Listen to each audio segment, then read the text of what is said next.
The Force is living energy surrounding and binding all living things that exist in the Star Wars universe. Many are aware of the Force-sensitive mortals of the Jedi, Dark Jedi, and the Sith. However, there exists another set of beings which some consider to be Force deities. These beings are the ones of Martynas. But what if I told you that there is a Force being that is darker than the dark side itself, more cruel than any Sith? A being so powerful and so evil that at the peak of his power, Luke Skywalker described her as beyond human comprehension. Welcome, weary travelers of the galaxy. In today's video, we will be discussing the bringer of chaos, Abeloth, in an updated cohesive video concerning her origins, abilities, and what makes her one of the most powerful entities in all of the Star Wars mythos. To begin this story, we start on a distant and unnamed jungle planet over 100,000 years before the Battle of Yavin for those unaware. The Ones are a race of 3 Force gods, for lack of a better term.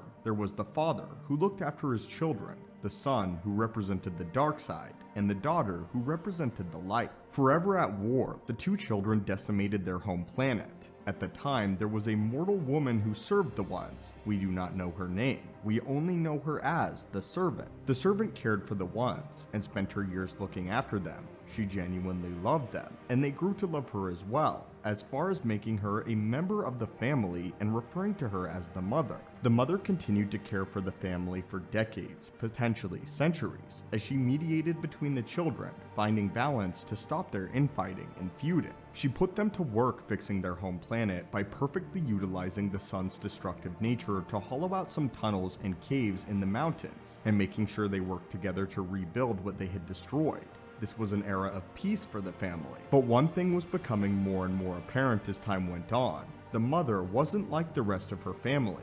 They were immortal beings, and she was growing older with time. As a result of this, the mother was slowly losing her grip on the children, and unable to mediate them as effectively as before. Fearing for the sake of her beloved family, she sought out the 2 Force nexuses present on the planet. First, she drank from the font of power, a Force nexus of the dark side that was said to grant limitless and undying power of the past and the future.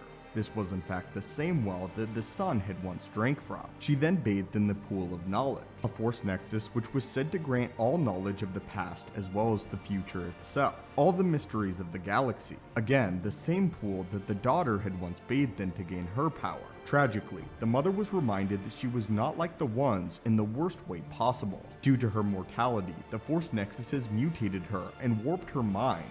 She did become as the Ones were, but she was a monster with power that rivaled even the might of the father. The twisted mother returned to the surface to stop the children's war.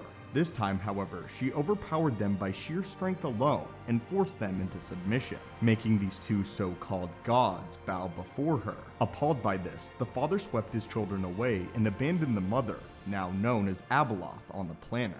Now alone and unloved, Abeloth's worst fear had come to pass by her own doing, and she went insane with her new power. An insane power that was a danger to the Ones as well as the entire galaxy at large. Because of this, the son and daughter went to enlist the help of the insectoid species called the Killik on Alderaan. By imbuing them with Force powers, the children used them as workers to create 2 massive artifacts. Once completed, these artifacts were called the Centerpoint Station and the Sinkhole Station. These technological titans were used to trap Abeloth in a place called the Maw. However, even this could not hold Abeloth's insane power permanently. According to the legend of the Killik, Abeloth was able to escape the Maw every time the current of the Force changed or was imbalanced. When this occurred, wars and chaos would break out amongst the galaxy from simply her mere presence. The Ones and the Killik would return and defeat her and banish her to the Maw yet again every time she managed to break free. Unable to kill the entity. This cycle continued until the demise of the Ones in 21 BBY, when Anakin Skywalker, Obi-Wan Kenobi, and Ahsoka Tano located them on Martynas. Abeloth, however, existed beyond shadows, a realm that was an exact copy of the jungle planet that she and her family had once inhabited peacefully. Force sensitives could access this realm by separating their mind and body. In fact, there was a clan of people called the Mindwalkers that lived in the Sinkhole Station that did this very often. Abeloth, desperate for contact with anyone, would reach out and influence the minds of any Force sensitives that entered the Maw, making them her eternal worshippers. After the Yuzhong-Vong War, there were many Jedi Knights that had taken shelter in the Maw. Abeloth took advantage of this and began to influence their minds, causing them to believe that everyone except for their fellow delusional friends had been replaced by an imposter. During this, she had also sent a message through the Force to beckon a new tribe of Sith to come to her planet within the Maw. Meanwhile, Grandmaster Luke Skywalker and his son Ben were retracing the steps of a journey of the newly turned Sith Lord Jacen Solo. Unknown that Abeloth was creating her grand plan to escape indefinitely from the Maw. When Luke and his son came across the Mindwalkers, they learned how to journey beyond shadows, where they saw a woman in the mist. She beckoned the Skywalkers to speak with her, yet they refused, sensing something strange about the entity. Back on her planet, the Sith ship fully in her control, Abeloth brought them to the planet and disguised herself as a refugee to befriend the strike team. While distracting them, she sabotaged their ship and attacked the Sith with all of the plants and flora on her planet. The strike leader, Lady Olaris Rey, survived with the help of her apprentice, and was able to see Abeloth for what she truly was. No longer a refugee, but a woman with pale skin, sunken black eyes, a mouth that stretched ear to ear filled with jagged teeth, and short arms with long writhing tentacles instead of fingers. An uneasy alliance began between Luke and the Sith as they went to destroy their mutual enemy, this entity within the Force that none of them could comprehend. To summarize, a good portion of the 9-part book series that this takes place in is a cat and mouse chase between the Jedi and Abeloth, which ends as she makes a pact with the Sith and begins to rise to power on Coruscant. She disguises herself as a senator and infiltrates the Galactic Senate itself. Through more death, manipulation, and subterfuge, Abeloth ruled over Coruscant as she abducted Versta Kai and Ben Skywalker in hopes to morph them into effectively create her ideal family, only wanting the family that she once had. Luke Skywalker and the legendary Sith Lord Darth Krayt faced her down in the realm beyond shadows in a grueling duel. Upon only subduing her, Luke Skywalker came to the realization that Abeloth could never truly be killed, but simply dispatched for the period of being. She was beyond even his power, saying that he was only 1/1000th her incredible ability to touch the Force. She was beyond any Jedi or Sith in any existence over the entire span of the Star Wars galaxy. Abeloth was something more, and was truly a god, even according to Grandmaster Luke Skywalker. This was only a narrow sliver of the story of all of Abeloth's atrocities. She was able to single-handedly bring the galaxy to its knees with all of her immense power and command over the Force itself. Over the course of the story, Abeloth was able to influence the Force in truly Lovecraftian ways. She could drain the life energy from any being and consume them, which would allow her to then take the form of her own will.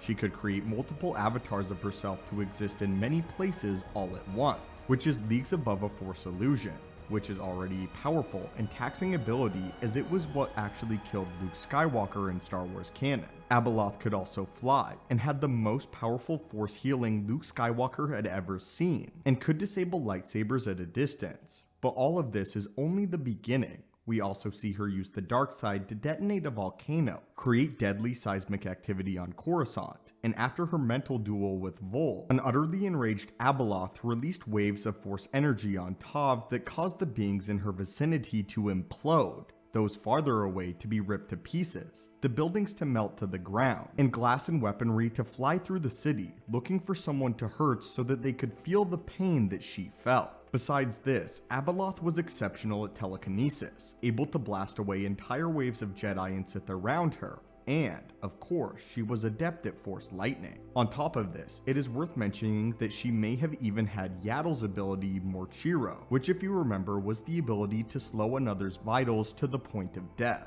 I believe she did this to the Chief of State Padmel Oven whilst he was trying to stall the Senate with a long-winded speech while his Chief of Staff was trying to rescue Leia from imprisonment. Abeloth grew tired of his speech and caused him to collapse. Later, he was pronounced dead. All of these insane demonstrations of Force ability confirm a statement that we had both previously made regarding Abeloth, that she is without a doubt one of the most powerful beings in the Star Wars mythos. Comparatively speaking, both children of Mortis combined were unable to resist her power, and often required aid in dealing with her. Luke Skywalker also required companionship, ironically in the form of a Sith Lord, in order to defeat her in the end, or rather only subdue her. Again, this was Luke Skywalker at the peak of his power. We previously watched Luke use the Force to influence a black hole into collapsing on itself during the Yuzhong-Vong War. And without a doubt, Luke Skywalker is the most powerful Jedi that has ever existed in Legends continuity. It's not even close. The full potential of the Chosen One. Abeloth is truly a terrifying force to be reckoned with, and with barely any that can rival her power.